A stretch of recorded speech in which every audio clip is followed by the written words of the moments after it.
35 साल पहले पैदा हुए यह खुशहाल दंपति अब अपनी नौकरी के बाकी दिन चूहा दौड़ में फंसकर बिताते हैं। वे अपनी कंपनी के मालिकों के लिए काम करते हैं, सरकार को टैक्स चुकाने के लिए काम करते हैं और बैंक में अपनी गिरवी संपत्ति तथा क्रेडिट कार्ड के कर्ज को चुकाने के लिए काम करते हैं। फिर वे अपने बच्चों को यह सलाह देते हैं कि उन्हें मन लगाकर पढ़ना चाहिए, अच्छे नंबर लाने चाहिए और किसी सुरक्षित नौकरी की तलाश करनी चाहिए। वे पैसे के बारे में कुछ भी नहीं सीखते और इसीलिए वे जिंदगी भर कड़ी मेहनत करते रहते हैं। यह प्रक्रिया पीढ़ी दर पीढ़ी चलती रहती है।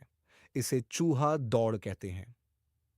चूहा दौड़ से निकलने का एक ही तरीका है और वह यह कि आप अकाउंट्स और इन्वेस्टमेंट दोनों क्षेत्रों में निपुण हो जाइए। दिक्कत यह है कि इन दोनों ही विषयों को बोरिंग और कठिन माना जाता है। मैं खुद एक सीपीए हूं और मैंने बिग 8 अकाउंटिंग फर्म के लिए काम किया है। मुझे यह देखकर ताज्जुब हुआ कि रॉबर्ट ने इन दोनों बोरिंग और कठिन विषयों को सीखन कितना रोचक, सरल और रोमांचक बना दिया था।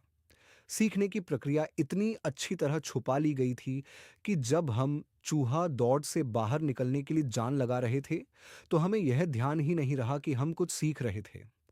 जी, शुरू में तो हम एक नए शैक्षणिक खेल का परीक्षण कर रहे थे, पर जल्दी ही इस खेल में मुझे और मेरी बेटी को मजा आने लगा।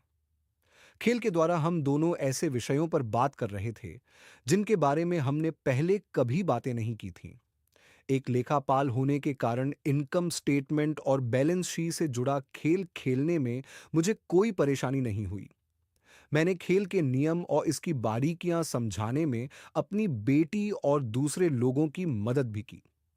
वो रोज में चूहा दौड़ से सबसे पहले बाहर निकली और केवल में ही बाहर निकल पाई। बाहर निकलने में मुझे 50 मिनट का समय लगा, हालांकि खेल लगभग 3 घंटे तक चला।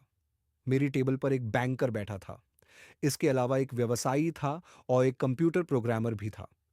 मुझे यह देखकर बहुत हैरत हुई कि इन लोग को अकाउंटिंग या इन्वेस्टमेंट के बारे में कितनी कम जानकारी है, जबकि विषय उनकी जिंदगी में कितनी ज्यादा अहमियत रखते हैं। मेरे मन में यह सवाल भी उठ रहा था कि वे असल जिंदगी में अपने पैसे ढेले के कारोबार को कर संभालते होंगे। मैं यह समझ सकती थी कि मेरी 19 साल की बेटी क्यों न समझ सकती, पर ये लोग तो उससे दुगनी उम्र के थे और उन्हें ये बातें समझ में आनी चाहिए थीं।